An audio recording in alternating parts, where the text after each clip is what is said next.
When I want to grab my phone and record myself and talk to the camera, I'm like, what can I say? What am I gonna talk about? In a very strange way, although it feels so scary, we end up resorting back to all of these habits we have in life, which are saying what we think people want to hear. And then you ultimately just end up feeling like shit and can't find your authentic voice because you probably never used it in real life anyway.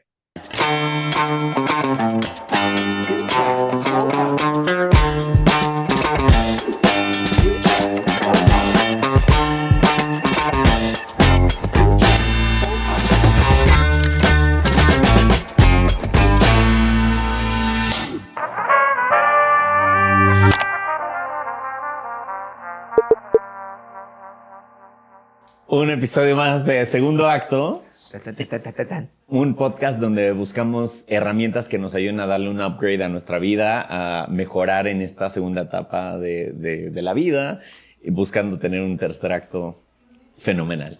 Segundo acto, llámese de 35 a 60 años. 50, yo diría. Bueno, sí, está bien. Ese es el segundo, yo diría. Un poquito más. Bueno, 55, te la doy. Ya estás. Bueno, va. Y hoy vamos a platicar con un experto en autenticidad en social media. Se llama Justin Schuman, vive en Nueva York. A mí me coachó un par de veces y creo que está súper interesante lo que dice porque trae un rollo como de que puedes descubrir realmente quién eres y cuál es tu marca personal a través de hacer contenidos en redes sociales. Uy, está buenísimo. Me ha costado mucho trabajo, tantos años de redes sociales y siento que no logro encontrar cuál es mi marca, cuál es mi branding, cuál es mi voz. Bueno, quizá la voz está ahí de manera natural, pero de manera consciente no sé muy bien cómo sacar provecho al 100% de todas esas herramientas. Sí, o sea, como que yo he tenido el mismo pedo, Ajá. Porque aparte es muy irónico porque yo me dedico a hacer contenidos de redes sociales para pero un para chingo de alguien gente más, y marcas, ¿no? Y eso no tengo ningún pedo, como que lo veo muy fácil, pero para hacer los míos es como de no. ¿De qué lo hago? ¿Hablo de esto? ¿Hablo de aquello? ¿Salgo yo? ¿No salgo? ¿Bailo? ¿Canto? No, o sea... O cuando tienes tantas cosas de las que puedes hablar, ¿no? Porque no es que tengas un área de expertise, o en nuestro caso creo que no es una sola cosa, creo que son muchas. Entonces, ¿a qué le metes más? ¿Dónde cultivas más? ¿Qué parte de tus redes sociales nutres? ¿Y cómo encuentras justo esa voz y esa marca personal?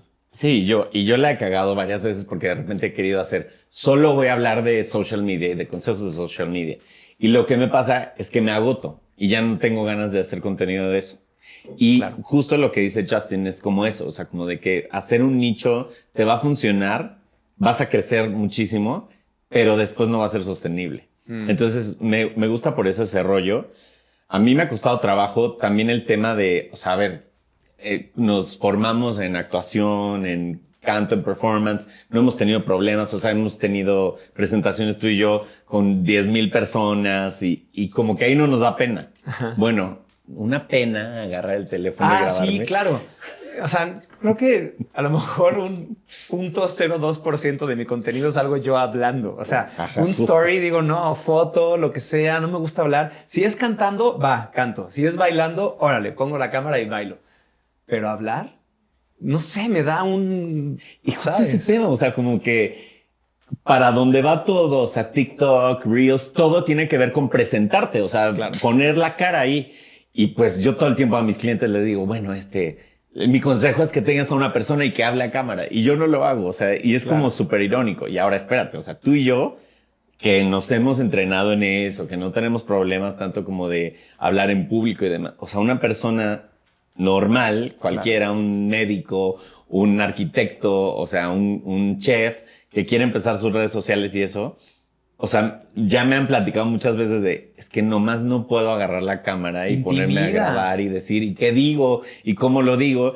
Y la verdad es que si te fijas muy bien, o sea, como que todas las personas que la han pegado cabrón en redes sociales, en realidad es porque son muy ellos. Claro. O sea, no es como un esfuerzo extra que tengan que hacer, o sea, son ellos mismos y lograron como transmitir esto que son y tal vez hasta refinar o afinar, no sé cómo se dice, lo que son a través de estar haciendo contenido. O sea, tenemos claro, casos de amigos que conocemos o gente que conocemos que sabía que era cagado, pero no Pero que no sabía tan qué cagado tanto. hasta que lo empezó a hacer en redes sociales o cosas así. Otra cosa que me pasa cuando tengo el teléfono enfrente para grabar un story o lo que sea, es que como que me instalo en una especie de personaje. No sé si es porque tenemos esta escuela de cuando íbamos a los programas a que te entrevisten o lo que sea, y entonces sacas a tu artista, personaje, bla, bla, bla.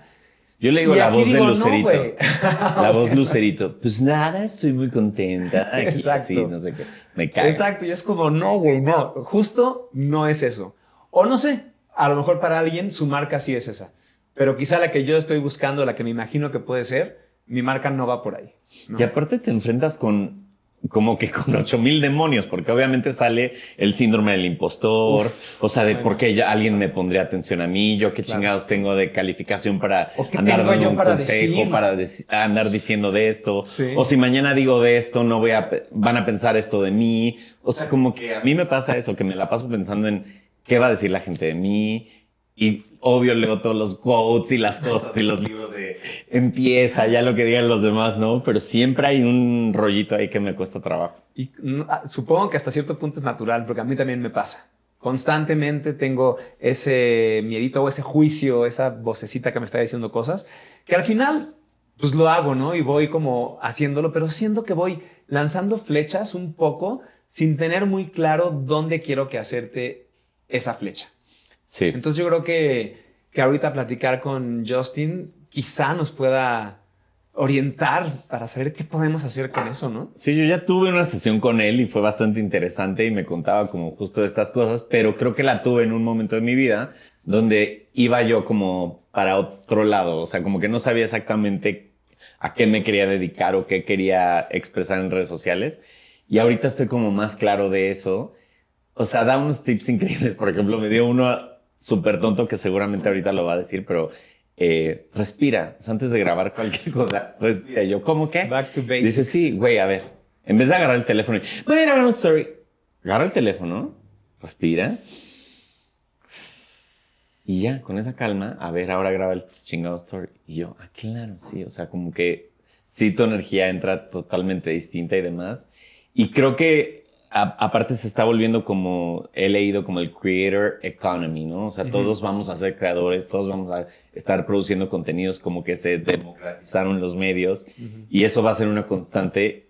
Entonces yo a huevo quiero aprender cómo hacer eso. Quiero, o sea, que transpire en mí. Claro. Sí, yo quiero integrarlo a mi vida y poder usarlo a mi favor, tanto para compartir cosas y si puedo sembrar una semilla positiva en alguien, qué chingón, pero también para que haya ¿sabes? Como que esta energía vaya y vuelva, que de verdad se pueda convertir en un pilar importante de mi ingreso, de mi marca, de mi vida, o sea, que sea una herramienta que puedo utilizar a mi favor y al favor de los más posibles, ¿no? Sí, aparte, o sea, creo que todo el mundo lo puede hacer, pero normalmente somos como súper rudos con nosotros mismos, ¿no? O sea, como que creo que pensamos en estas personas, piensen en su influencer favorito o en la persona que siguen en redes favorita, pues quizá ya tiene años en eso y claro, ahora sus videos, sus contenidos están increíbles. Sí, súper pro. Ajá, pero empezó de otra manera, o sea, empezó haciendo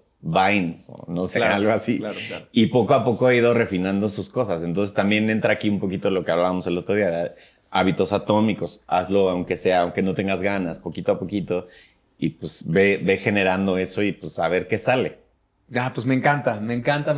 Quiero ya platicar con Justin y pues ver de qué manera puede sumar esto a nuestro segundo acto de la vida.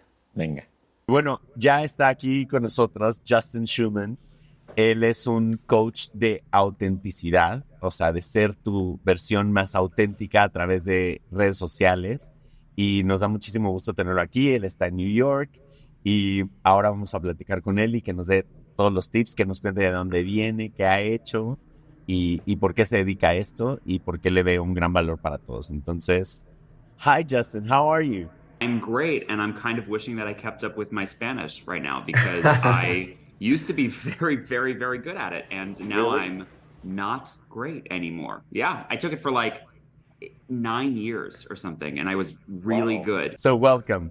I was introducing you, and I was telling people that you're an authenticity coach, an authenticity strategist, And let me say what you just said in Spanish.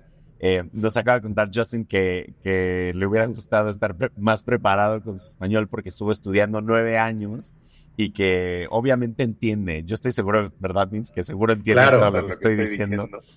Pero bueno, que es cuestión de practicar y ya estábamos haciendo ahí unos chistes al respecto. Pero bueno, empecemos y ya. So, Justin, how did you come about being an authenticity strategist? What's going on with that? Nobody else is doing that. So why you?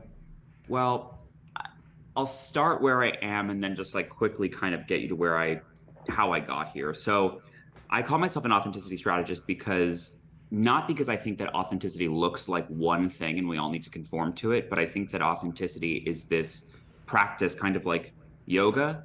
And there's lots of yoga teachers, right? And they're all not looking for you to look the exact same, but they want to give you this experience of being on the mat and doing the thing and being inside of that present moment. So I like to help people find what that flow state feels like to be themselves as a practice that then they continue to work on after we're done working with each other. And the unique intersection that kind of brought me to this point, and I started this journey really long before I knew it was going to happen, is I was a photographer first, and I was helping people feel really comfortable on camera. I always just established these really beautiful relationships built on these like extreme bedrocks of trust with my clients, and making people feel comfortable in front of the camera ended up being sort of like my superpower. I was a good photographer, lighting, angles, all that, but making somebody feel really at home in their own body was sort of the gift. And then flash forward 4-ish years since I started the company, I booked Tina the Tina Turner musical on Broadway. And while I was doing that show, the pandemic hit. And during the pandemic, I had this like reckoning of like, who am I? What am I doing? Talk about a second act, right? And for the world. And I jumped on TikTok once we resumed performances, and I wasn't even quite sure what I was doing with it yet. And I found myself talking about a lot of things like entrepreneurship, personal branding, leveraging just being yourself to make money, whatever that meant. Because I think during the pandemic, people had so many like questions about what do I do for money? Do I even like what I do for work? And I then sort of realized that everything I was talking about, being myself, being the reason that I make clients feel comfortable in front of the camera, making clients feel comfortable in front of the camera, being why I was successful, I was like, oh, my business is successful ultimately just because of who I am as a person. So if I could help more people get in touch with who they are as a person, they could probably then leverage those skills to build a successful business. I then realized that content creation was this tool that helped me to continue to refine who I was and what I was learning about myself. I kind of smooshed it all together and continued to find the message through creating content. And thus this whole thing was born. And people started seeking me out to work with me one-on-one. And it really just grew from there very, very quickly. That's so interesting. And you could be one of our friends because we've all been there. And just let me say what you just said. Yeah, we were there during the pandemic too. Pues bueno, decía Justin que hay muchos coaches y que la autenticidad es algo que pueden enseñar muchas personas y que en realidad a él lo que le llama la atención es ayudarle a la gente a saber cómo se siente ser ellos mismos, sentirse cómodos siendo ellos mismos. Y que lo trajo a esto es que él es un fotógrafo, muy buen fotógrafo por lo que nos dice, y que es como que su superpoder era ayudarle a la gente a sentirse cómoda cuando estaba tomando sus fotos. O sea, la gente se sentía en confianza y entonces podía sonreír y podría mostrarse como sus verdaderos seres. Y pues bueno, él vio como que ahí tenía un área de oportunidad y después es actor y entró a Tina, el musical, y pues bueno, estaba ya en Broadway haciendo teatro y de repente se viene la pandemia. Entonces, con la pandemia, obviamente todo el mundo nos fuimos a Zoom, empezaron a hacer algunas funciones o de repente ya sabes que hacían transmisiones en vivo, cantando o actuando. Y pues ahí empezó a decir como de, bueno, pues voy a tener que estar en este espacio. Y en ese espacio empezó a crear contenido y se dio cuenta que, pues bueno, de lo que él estaba hablando era de emprendedurismo, de cómo hacer tu marca personal, de cómo hacer dinero con tu vida. Y con todo este rollo de la pandemia y demás, pues se dio cuenta que su negocio realmente era exitoso porque era él. O sea, porque él era el negocio y porque era auténticamente él. Entonces, el ser él mismo lo ayudó a también poder ayudarle a clientes a ser ellos mismos, a sentirse bien haciendo sus propios contenidos.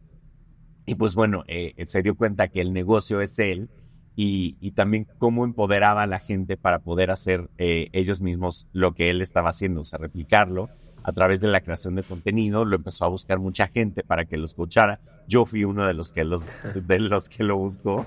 Y pues bueno, así llegó a este negocio ahora nuevo. Entonces está como fotógrafo, también es un actor exitoso y también tiene este negocio de autenticidad, y todo empezó a través de redes sociales. Yeah, it's wild. And I can't believe, I mean, I can believe because I like to believe that if we work hard and you're stubborn about the pursuit of your goals, then you can get what you want. Like, I do believe that we all have, there's privilege, of course, but we have equal opportunity to achieve what we want. But the work is hard. And the longer I do this, the more I realize that, like, no one was kidding. The work is really hard. And I actually think sometimes people don't even say how hard it is.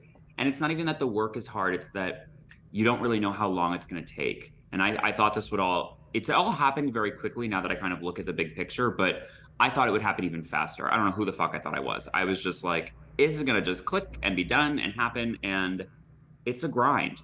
I'm loving the journey, but it's a grind. And so it is very cool that it's happened. I really feel like we're on the verge of, like, whatever that next level is, moving into corporate a bit more, still on TikTok, of course, but also on Instagram, LinkedIn, Twitter, the newsletter. It's a lot. Yeah, it's a full-time job. Yeah, in addition to the other full-time jobs, you know? So exactly. It's like I still do headshots and I still audition, although I'm not rushing into another theater project until it's really correct. As you know, we all know, it's like eventually you achieve some sort of, I think we can always be a little picky. I think that's this weird narrative in the performing world of, like, it's such a privilege to get a job. And, like, it is, but also you're a human who has worth. You can be picky. So it's like, I'm still performing. I still do headshots. I still create content full time. And I do the consulting and coaching. And so in the last 48 hours, I think I sold like 9 one-on-ones. And so it's like, which is wonderful for, like, the bank account, but then my brain is, like, melting out of my ears. And so it's this really fine balance of taking care of my people and taking care of myself. And I find I'm less great at the second one, but, you know, 2024 goals. Ya, sí, nos está contando Justin que sí ha sido un camino difícil, que quizá cuando él empezó a descubrir toda esta parte, creyó que iba a ser muchísimo más rápido, muchísimo más fácil. Y claro, ahora viéndolo en perspectiva, dice, ha sucedido de una manera rápida, pero no ha sido fácil. Es un trabajo de todos los días que ocupa las 24 horas de su vida. Es un nuevo trabajo que ahora se sumó a su trabajo como fotógrafo, a su trabajo como artista. Tiene su newsletter, tiene sus coacheos one-on-one. Entonces se ha vuelto una chamba muy complicada para encontrar el equilibrio entre su vida personal y entre ayudar además a sus clientes a que también encuentren ese equilibrio. Que ha sido un trabajo, por supuesto, que muy bonito, muy bello y muy bueno para la cuenta de banco. Pero claro, en la vida encontrar ese equilibrio pues ha sido difícil. Pero sin embargo, un proceso sumamente bello, ¿no? I was talking to Alan, and I was telling him that for me it's been a really big struggle to find my own voice in social media, like talking specific in social media. Like, I know I'm an artist just like you, so yeah, when I'm singing, okay, that's easy. Or when I'm doing a choreography, that's easy. But I'm sure that I'm more than that. You know, it's not just dancing and singing. But when I want to grab my phone and record myself and talk to the camera, I'm like, what can I say? What am I gonna talk about? And, you know, like, what's my authentic voice? So how do you find that? I think it's interesting, specifically for folks like us who are used to performing. We're used to performing as characters or within roles, right? Also with singing and dancing, there's this extra layer to the expression because we sing and we dance because words are no longer enough, right? We have to break into song. Yeah. That's the conceit of musical theater. Fine. And we love it. We're all here for it. I'm obsessed with it. However, that is not real life. And the interesting thing about doing that, if you're singing or dancing, you're probably on a stage doing a live performance in front of people. And in an odd way, there's almost a level of anonymity to it because largely you can't really see the people. Of course, you can make out faces and the people are on their stupid cell phones and you can see them. But yeah, there is this layer of removal between you and the audience, even though you're so deeply connected. So it's like, I don't know how you feel, but when I feel on stage, I feel very safe. I feel very, I'm so locked in with the other person I'm with on stage, although I'm so deeply connected to the people I'm with that I just feel very centered and very safe. Yeah, absolutely. In an odd way, when you're home in your living room by yourself and you open your phone, you feel really isolated. And almost, even though it's a smaller experience, it feels much more vacuous and almost like you're in deep space alone or out on the ocean by yourself with no one around you. And all of a sudden, there's no structure, there's no lines, there's no pod beret, kick your face. It's just you. And it's really, really revealed. And then the weirdest part is you can see yourself while you're doing it. And I think especially for us, but also for a lot of normal folks, although Zoom has been an awesome tool for practicing, I believe, you know, it's been by necessity, but we are not used to seeing ourselves while we be ourselves. And I think that really throws people for a loop because their critical eye steps in and starts to play director. So you can't possibly engage or be in a flow state. You just can't because you're editing while you're being. And even the best writers will tell you, and this is one of my tips for later, it's that you got to put the shitty version out there first. You cannot be filtering. You can't be editing as you speak. The frightening part being that's what we do in life. So in a very strange way, although it feels so scary, we end up resorting back to all of these habits we have in life, which are saying what we think people want to hear, code switching and using language that we think is appropriate for certain situations, stepping on eggshells to avoid offending other people. And then you ultimately just end up feeling like shit and can't find your authentic voice because you probably never used it in real life anyway. So it sort of then it illuminates this gap that you've experienced in your life always, but now it's so glaring because now you want to achieve, you want to create a product, a piece of content, tell a story, and you can't. You literally can't find your voice because you've never had it. Oh my God. I think this conversation had like 20 layers to it. yeah. I've never done that particular version of the math. And so I'm grateful that we're recording as well so that I can watch this back later and understand that's one more way we can tell this story, but only because Vince asked the question in the way that he did. And I know what both of your backgrounds are. I can answer it specifically. And that opens up something for me too. So these conversations are so important for so many reasons. Bueno, yo le pregunté a Justin que cómo podía yo encontrar mi auténtica voz, mi verdadera voz a través de redes sociales, ¿no? Y bueno, él sabe el background que tenemos Alan y yo, que los dos somos artistas, entonces me contestó muy específico desde ese punto de vista. Él me decía, cuando él está performing en un teatro, cuando está actuando, pues se siente en un lugar seguro, que lo comparto absolutamente. Mientras estamos actuando, estamos en un lugar seguro, tenemos líneas, estamos en servicio de los otros actores, de los otros compañeros, y te sientes en un lugar que conoces muy bien. Y tú le preguntaste eso también, que pues estás acostumbrado a ser un personaje, o sea, como que Claro. las palabras de alguien más y las ideas de alguien más, entonces tienes esa cobija, ¿no? O sea, finalmente. Sí, y es algo que hemos hecho por muchos años. Hacer un personaje, ¿no? Estar al servicio de un escritor, de un texto. Y entonces cuando llegas a tu casa y abres tu teléfono y estás enfrente de la cámara, te sientes como en un desierto, perfecto, o sea, absolutamente aislado del mundo, no hay retroalimentación, no estás viendo a la gente, no tienes otro compañero, y de pronto empiezas a hablar o empiezas a decir algo, te estás viendo al mismo tiempo mientras lo haces, y entonces empieza a ver como una cosa de, casi como de editarte en tiempo real mientras hablas, y empiezan a salir los filtros, empiezan a salir los juicios.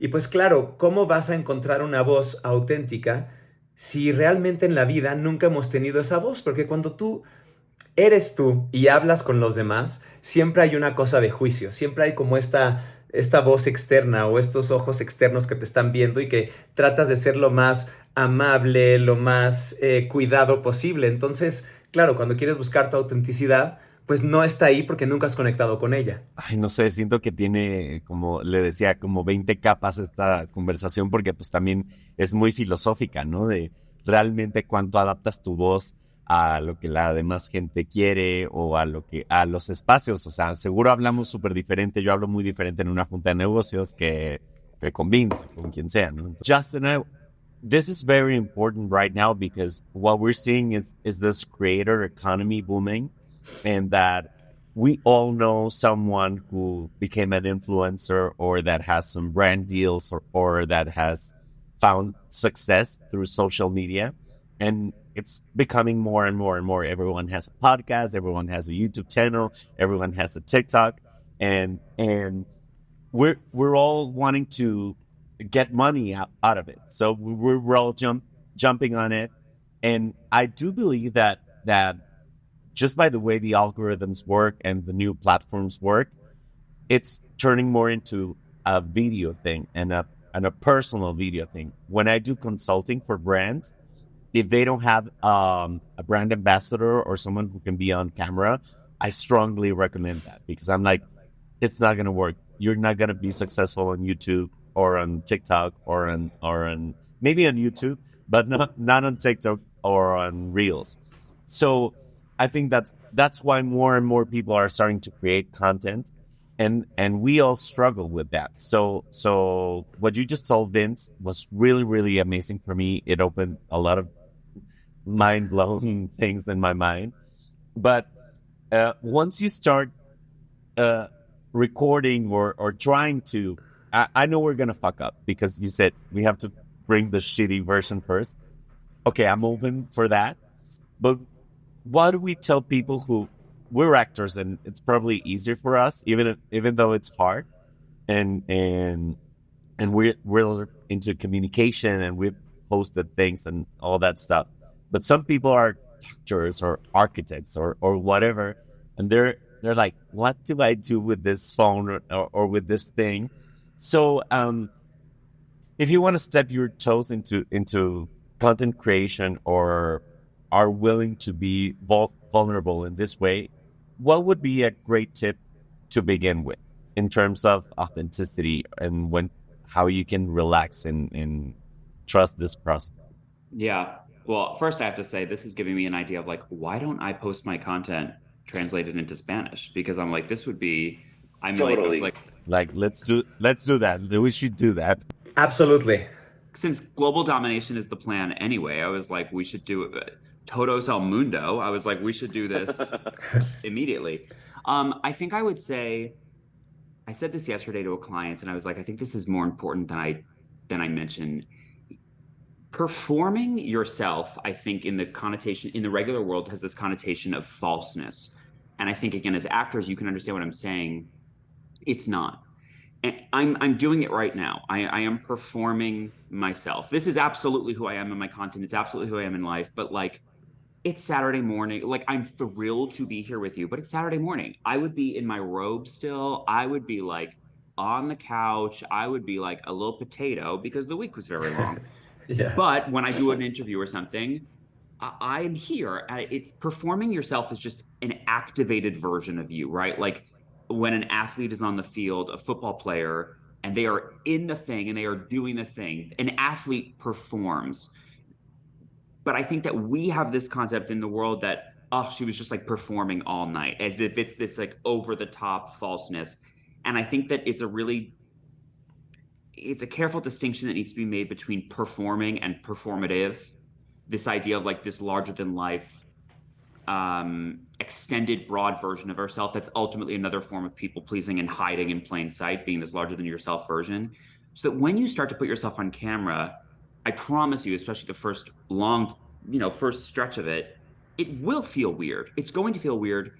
Just because it feels weird doesn't mean you are necessarily being false. You just might not used to be, you just might not be used to turning it on, right? And turning it on isn't fake. It's just an activation of self you're not used to using, that we are, right? It's that thing of like, it's a Thursday, I feel like shit, but I have an audition, and I gotta go. I can't not whatever. So you shower, you warm up, you do your hair, you do the thing, and then you're standing outside the room, and then you go in. I'm sure assuming this is how auditions look, everywhere. And all of a sudden, you're there, you're doing it. Like the magic happens. You probably sound great, and it's done. And we are just used to knowing how to turn it on. And then ideally, it's not a fake version of self. Real people can do that too.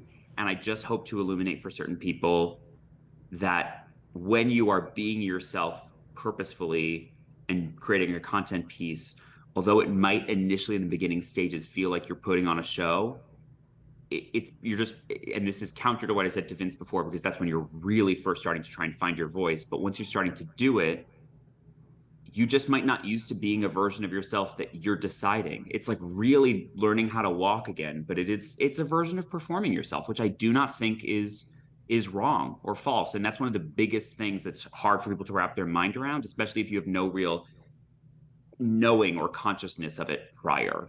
That's like a very heady answer, but I do believe. No. We love heady answers over here. We're very into that. Let me ask something. Is this like when I'm with Alan, I'm a version of myself. When I'm with my girlfriend, I'm another version of myself. It's a true version of myself, but it's kind of different. Is that what you're saying? Like something like that? Yeah. Okay. You know what I sometimes picture? I picture like a big, in a recording studio, the person who's producing, they're sitting behind the huge soundboard with all those. We are that. And we are our own producer and director. And so when you're with Alan, you might dial up silly more than you normally would, right? And then when you're with your girlfriend, right? The mixing. Yes, we're just kind of mixing at all times. And my goal for my clients and my goal for people in general is that we don't think of that as manipulative. We think of it as having access and control over who we be at any given moment. So much so that eventually it just becomes habitual. We can do it in our sleep. And that we're aware that in a job interview, on a first date, at a family reunion, in higher stakes situations, we can still be who we want to be, because that's how I define confidence. I don't think confidence is this like, it's like that dick that walks into the room and thinks he's better than everybody. It's the person who can walk into any room and still be themselves. Love that. Oigan, mucho jijiji, jojojo, pero también nos tenemos que poner serios, porque hay hacks de la segunda etapa de tu vida que son importantes que tengas en cuenta. Y ese es nuestro trabajo aquí en Segundo Acto.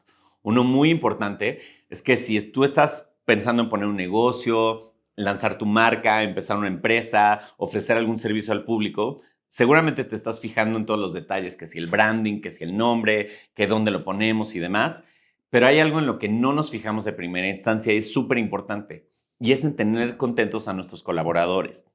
Ha habido estudios de la Universidad de Oxford, por ejemplo, que dicen que cuando las personas somos felices, somos 13% más productivos. Dime si eso no va a impactar en tus ventas. Obviamente, quieres más dinerito, más retorno de inversión.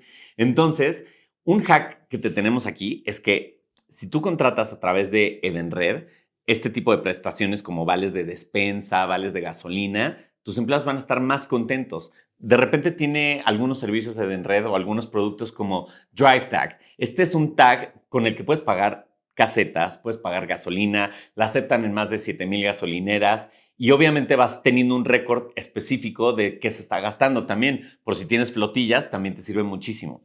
Entonces, es importante que gestiones la felicidad de tus colaboradores y Edenred tiene productos que te pueden ayudar a lograrlo. Así es que búscalos en redes sociales como Edenred-MX o en su página edenred.mx y descubre cómo puedes lograrlo. Le pregunté yo que obviamente con el rollo de las redes sociales, TikTok, YouTube, los podcasts, todo el mundo se está yendo a esta economía de creadores, esta economía de contenidos. Todo el mundo queremos en alguna manera ser influencers, queremos tener una presencia en redes sociales, tener más seguidores y no importa a qué te dediques, ¿no? O sea, nos ha pasado, manito, que conocemos gente que se ha vuelto súper exitosa con ciertos negocios o con ciertos rubros, pueden ser chefs, pueden ser arquitectos, pueden ser lo que sea. Y le preguntaba a Justin, pues por lo menos nosotros que nos dedicamos a cosas de comunicación, arte, pues aunque es difícil, puede ser un poquito más fácil para nosotros, pero ¿cómo le hace una persona que tiene un trabajo como un doctor, un arquitecto, alguien que no está acostumbrado a este spotlight, a que todo el tiempo estar a cuadro, estar a cámara? Y entonces me decía que pues en realidad estamos pensando en una versión de nosotros que es real, pero aumentada. Y que no le tenemos que tener miedo a hacer una actuación, a este performing. Obviamente, todo el tiempo estamos en un performance, si lo piensan, porque pues cuando entras a tu trabajo eres una versión de ti o eres un acto de ti. Cuando entras con tu novia, con tu novio, con tus amigos, eres otra versión. Y decía que generalmente estamos en una actuación en la que estamos de people pleasers, o sea, sí estamos actuando, pero para la conveniencia de los demás, ¿no? Entonces, nos recomienda que cuando empecemos a hacer contenido, va a haber esta versión nueva de nosotros, que no se va a sentir real, pero que es una versión que sí existe y que sí es real, que solo hay que activar. Que le pasa, por ejemplo, cuando él va a una audición, ¿no? Que te arreglas y demás y estás cansado porque no quieres ir a la audición. De todas maneras, cuando entras a la audición, eres el yo artista profesional. Entonces, así, igual cuando entras a una junta, ¿no? Que cero ganas tienes de trabajar, pues es lo mismo. Entonces decía que cuando eres tú a propósito, deliberadamente, se va a sentir como que estás en un show, en un performance, y que tal vez no estás acostumbrado a esa versión, pero es una versión de ti que tú estás decidiendo ser. Ya no estás a la merced de los demás, es tu decisión. Entonces eso es más empoderador, ¿no? Entonces esta versión de nosotros se vuelve poderosa y también se vuelve estudiada y calculada, que algunas personas o la sociedad nos ha enseñado a ver mal esto, o sea, como de cuando tú decides qué parte de ti ser y qué herramientas de ti sacar a la luz, la gente puede pensar es que eres un manipulador, ¿no? O sea, ¿por qué estás actuando? ¿Quieres hacer las cosas así por eso? Y decía, no, o sea, es lo mismo que cuando yo estoy con sueño, pues tengo que activar ciertas cosas. Entonces, lo que decía es que hay situaciones en las que los stakes están más altos, donde hay más cosas en riesgo, y que cuando lleguen estas situaciones, vayas practicando tanto que puedas ser tú mismo en esas situaciones. Y creo que esta es una lección como de vida, ¿no? De ser realmente tú y que tú decidas qué versión de ti es la que ven los demás y no que nada más tu entorno dicte que eras. Decía que vas a ganar confianza haciendo esto y que no habla de una confianza de entrar así como don vergas, así de que qué pena y una confianza de órale, es alguien que es él mismo o ella mismo y entra al espacio y hasta te hace sentir cómodo de lo relajado y contento que está haciendo esa misma persona. I would it's at the end of this, it's so funny. I would love to hear what you said in Spanish and then like put it through a translator, because sometimes I find that I'm scared. No. I think it's actually interesting because it's helpful for me to hear how people hear what I say in English. But then to take it one more layer and put it into Spanish is fascinating, because in a great way, the message gets actually like distilled a bit more. And I have a terrible, I'm not awesome at, I'm good at simplifying complex concepts, but when they first come out of my mouth, I think I explain them much more simply than I do, because they exist in my head. I know exactly what I'm saying. So it would be fascinating for me to then go back into the Spanish and translate it back into English and be like, oh, that's actually a really easy way to kind of explain and get at it. So that's just an interesting sort of experiment. Yeah. I'm sure that'd be fun. Dice que le encantaría escuchar qué estoy diciendo, qué barbaridades seguramente estoy diciendo cuando traduzco o traducimos Vince y yo lo que está diciendo, porque dice que de alguna manera u otra, pues es el mismo mensaje. Entonces quiere saber con qué se queda la gente de lo que dijo y finalmente, pues tal vez es el mensaje más condensado y ya lo tiene ahí a la mano para cualquier otra cosa. But then it's the same. Like when you have this all this information in your head and you want to say it for the first time, it takes time and it's difficult to put the words. I think it's just the same as finding your authentic self. When it's the first time you're trying to put it out there, it's difficult. And then when you start practicing, it's gonna feel more easy or more connected to yourself, no? I think that's a great way of putting it. I think another way of sort of looking at it is, you know, the question I get asked all the time is, I'm so afraid to start, like, but what do I do? And I'm just like, you just have to do it. Like I wish there was a better answer, but because, and you need to do it unencumbered by a niche or like by a box, in my opinion, because until you start posting, until you start saying those things for the first time, you might not realize that Vince starts creating content and wants to talk about performing, and realizes when he starts to talk about the life of a performer, he's like, oh, I actually I do not enjoy talking about this. Like, it's just, I live this so much that I don't want to create content about this. You would never have known that you have no real desire to tell those stories until you told those stories. So then you have that knowledge. You're like, cool, I still love it. That's a huge part of my identity. Right now, that's not what I want to talk about. I want to talk about why I started a podcast and why I really believe in expanding my brand. And right, like, you don't know what you don't enjoy or do enjoy sharing and talking about until you try a lot of different things. It's like going to a buffet with cuisine from all over the world and being like, I love Indian food. I had no idea, right? And I'm not as big of a fan of American food. I'll throw us under the bus because why not? You have to try things, and it is like finding your voice, less because you're looking for the right words, because I promise you're not going to have them anyway, but more because you want to see if you're even in the right book. You know, are you even in the right section of the library? Yeah. And how do you know if you're right? You feel it, or it's about the ¿cómo se dice retroalimentación? The feedback that people gives to you, like, or both. It's how do you feel and the feedback, or it's more important how do you feel?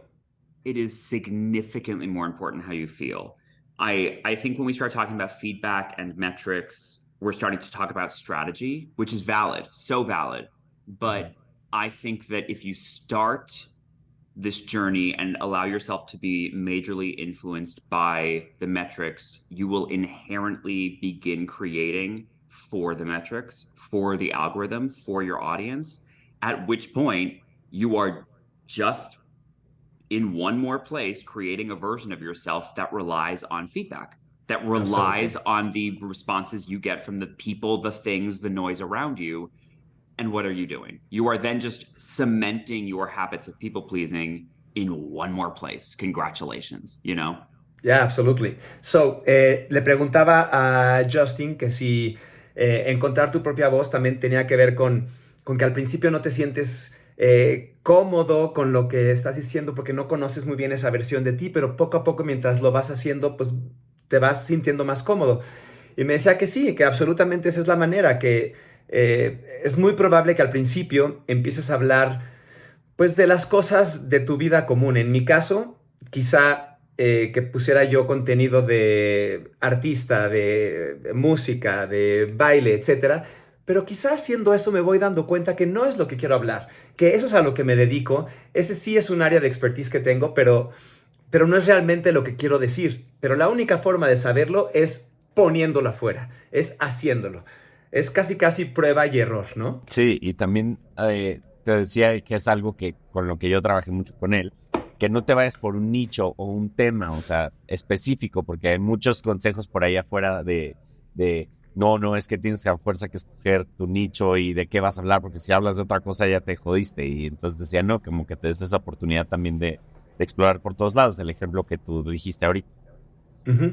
Y luego yo también le pregunté que cómo te das cuenta si funciona o no funciona. Es si tú te sientes bien con lo que estás haciendo o con la retroalimentación que la gente te da, con los likes, con las métricas. Entonces me dice, bueno, claro que son importantes las métricas y los likes y todo, pero si únicamente te basas en las métricas de tu contenido, pues vas a acabar dejando de ser auténtico, porque vas a ser otra vez un people pleaser, vas a estar al servicio de lo que la gente quiere y espera de ti, en lugar de conectar realmente contigo y darle a la gente contenido que venga desde tu corazón y desde tu verdadero ser. Eso está súper profundo. O sea, también, o sea, como que lo piensas en la vida y así de que, puta madre, ¿qué he estado haciendo todo este tiempo? Sí es cierto, o sea, todo el tiempo estoy haciendo algo nada más para complacer a los demás y está cabrón eso. O sea, me da como muchísimo cringe pensar en eso que estamos haciendo. Pero es un gran espejo. yo tengo que aceptar que he sido muchos años de mi vida un people pleaser, ¿sabes? En algún momento aprendí eso y desprogramarlo me ha costado trabajo. So we were saying that we're really mind blown in thinking about all the ways and times we've been not ourselves by trying to please people, and that this is a much deeper conversation because of that. Because we're actually thinking of that, like how much of yourself are you allowing yourself to be in general in life? That didn't leave it out of the story, but I couldn't give my entire life story. I really feel like until 2 years ago, I lived so much of my life like this, and that's evident in many different areas of my life. I was in a relationship that ended last year, and I was talking with my therapist yesterday about I forgot that I felt this, but for 3 years while I was with him, I was terrified of saying the wrong thing or doing the wrong thing because I thought he'd leave. LOL, what does he end up doing? But like, I was petrified because I was certain, because I'd had it confirmed for me in other parts of my life up to that point, I was too much. I was difficult. I was hard to be with. And so I tried to be as amenable, as easy as possible, and became someone I didn't really recognize, became this sort of like very weird, bland, vanilla version of myself who couldn't say when I was frustrated by things or couldn't tell when I was upset by things because I was just afraid. And it wasn't until I was like, I don't feel the support, which I probably hadn't felt for a while, to be honest. And then I started choosing myself a little bit more. And the craziest thing was how fast, once I started choosing me, that our divide grew, which was fascinating. And also that my journey, like, it was like I lit a match and the whole fire went ablaze. I started to choose myself, and I got my TEDx talk. My TikTok grew so fast. All of a sudden, people wanted to work with me. It happened so quickly. All I had to do was sort of like shift the spotlight back to myself a little bit. I didn't realize how little movement it ultimately would take to create such a catalytic response. And maybe that's helpful for people out there, because it does feel so major, profound, mind-blowing. Sure, the steps are very little, though.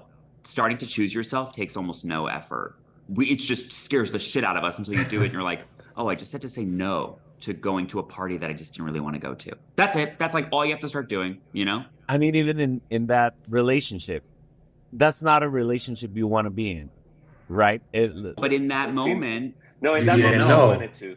But when you start choosing yourself, if people start, going away or whatever, or that job is not compatible with you anymore or whatever, that's probably a good thing. Disguised as a bad thing in the moment, but you'll eventually line up with things that are more in your authentic self era or whatever. Trust that that trust that it will eventually sort of fall into alignment, and it's relying on the knowledge that you will eventually experience a feeling you've never felt before. And that's really hard for people to take that leap, because I was so deeply in love. And when the breakup happened, I was devastated, even though, and because I didn't see everything that I'm saying now at all, until months and months and months went by, and I had friends reflect things back on me, and I went back through things, and I was like, oh, that probably wasn't great, or that moment wasn't.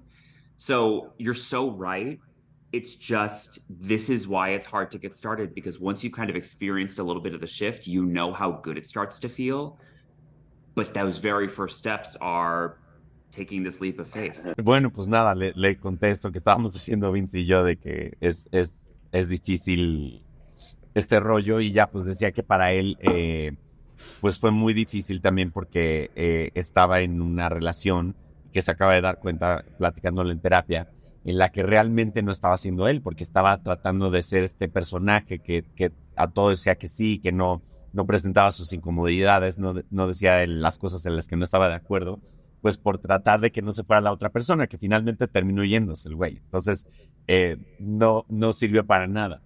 Y pues nada, es este rollo como de escogerte a ti. Platicábamos de que escogerte a ti obviamente va a traer como consecuencia que pasen algunas cosas en tu vida. O sea, obviamente se van a ir a ciertas personas. Le decía yo que tal vez hasta trabajos, dejas de estar en cierto trabajo, dejas de estar haciendo ciertas cosas y en el momento se siente triste, pero pues eventualmente te vas a alinear más con esta versión real tuya. Y decía que sí, que lo que pasa es que es muy difícil tomar ese salto, dar ese salto, porque no sabes si nunca has estado ahí. Entonces, es difícil confiar en que va a llegar, pero la realidad es que por lógica tendría que llegar, ¿no, manito? O sea, si realmente estás escogiendo esto, igual lo que platicábamos con María del Mar, ¿no? Si estás eligiendo esto, realmente, pues, tus elecciones determinarán qué se presenta en tu vida, ¿no? Claro, claro, claro. So, my next question would be... You're next and last because we're sorry. Well, Do it. I'm thinking about the algorithm. So one thing is finding your authentic self and your voice and putting yourself out there. But what about the algorithm? Do you have to work together? Like, okay, I have to find myself, but at the same time, I have to put out there 5 videos and 2 reels and 16 stories a day. And, you know, like, do you have to think about all that too? Or by finding your voice and by being authentic, it's all you need? It's a yes and no but, because you have to focus on the storytelling and just allowing yourself to make the shitty stuff first. There's so much language out there about posting all this. What they're really saying without saying it is like, you're playing the lottery and you're just buying more lottery tickets. So yes, Okay. your odds increase the more lottery tickets you buy, but also you're going to spend a lot of money on lottery tickets, or in this case, you're going to spend a lot of time and energy on creating content. I would instead, in the beginning of your journey, just focus on creating what you can sustainably. I like to say, create consistently, not obsessively. Okay. And then I think as you go and you start to be comfortable, if you think about, I want to create a little bit more content, use it as opportunities to find what you like to talk about. And it's just more chances to test and to see, as opposed to like, let me try and recreate this lightning in a bottle. I will tell you that 2+ years into the journey, I am now focusing on strategy more than I ever have. But I didn't get to 277,000 followers on TikTok by focusing on strategy. I did it by doing what you're talking about. I do not think that is the situation that everybody finds themselves in, but I really caution people thinking that they, from day one, need to post 5 TikToks, 2 reels, and all. You will burn out so fast, and you will start to resent the process, and that will limit your growth permanently, because you'll just stop doing it, and that will just hurt you. So it is a collaboration, but don't give it all of the power, the algorithm. Ok. So, le pregunté qué era más importante, si poner tu contenido auténtico allá afuera, cual sea que este sea, o pensar en el algoritmo, si tienes que poner cada día 5 reels, de 4 TikToks, 16 stories, un post, no sé qué.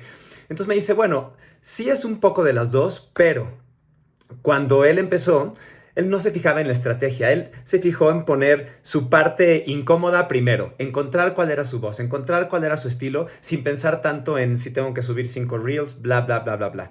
Ahora que han pasado los años, un poco más de 2 años, bueno, ya puede pensar mucho más en estrategia, pero porque también ya encontraste ese ser auténtico que habla al social media. Entonces, me dice que si yo desde ahorita, antes de encontrar esa voz, empiezo a producir y producir, pues ¿qué va a pasar? Que me voy a cansar, que me voy a hartar y voy a tirar toda la chingada y básicamente no voy a continuar. Entonces, más bien es, ¿de qué manera encuentras esa voz siendo constante, siendo persistente y sostenible en el tiempo? Entonces, no pensar, sobre todo ahorita que estamos empezando, en la estrategia. Ahorita que estamos empezando empieza por encontrar tu propia voz, empieza por encontrar de qué quieres hablar y genera el contenido que puedas. Constante, pero el que puedas. Buenísimo. So, Justin, I think we can be here like for hours because we all love to talk. And we love to talk about these things. And I think that in some sort of way, even if you don't realize it now, maybe you do know it, but you're sort of a guru and you're channeling stuff. And I love that. And we can talk about that all day long. And I think I want to thank you for being here. I think we're going to have a lot of questions, a lot of follow-up questions from our audience, from us. I think that we can do like an experiment. Let's leave it like this, and let's see in a few months if we keep creating more content, what comes up, and maybe we'll do a follow-up in a few months with questions from our audience and from us, of course. But thank you so much. This has been so enlightening, and every time I talk to you, it's like this crazy session of knowledge and philosophy all in one. And thank you so much. What you're doing is really important and inspiring. Oh, I appreciate that. Thank you. It's I love these spaces. They allow me to do some of that unfolding as well. Like I'm very grateful to get these opportunities too. And I find that in conversation, we can make so much progress with each other. And so happy I would return at any point. And if people say that they want the content in Spanish, I'm just saying let's get it. I'm like trying to figure this out ASAP. So we can make it happen. Of course. Thank you so much. Thank you, Justin. Pues bueno, ya no nos platicamos que esto ha sido increíble. Le dimos las gracias por todo y quedamos que vamos a tener una sesión después porque evidentemente van a surgir muchísimo más preguntas de ustedes, de nosotros. Y pues espero que esto les sirva como, seguro, Manito, tú y yo tenemos que hacer un pacto de crear contenido y ya. Y sí, ya. De poner nuestro shitty version allá afuera, chingue su madre. Of course. Bueno, pues muchas gracias. Gracias. Les quiero pedir un favorzote enorme. Nos ayudaría mucho si nos dan seguir aquí en Spotify o en cualquier plataforma en donde estén escuchando este podcast, que nos dejen reviews o comentarios, porque todo lo que ustedes nos dicen nos ayuda como retroalimentación para mejorar o para justamente hablar de los temas que ustedes quieren escuchar. Y por supuesto, si esto te resonó, si te gustó o si crees que a alguien le puede servir, por favor, siéntete con la libertad de compartir este episodio.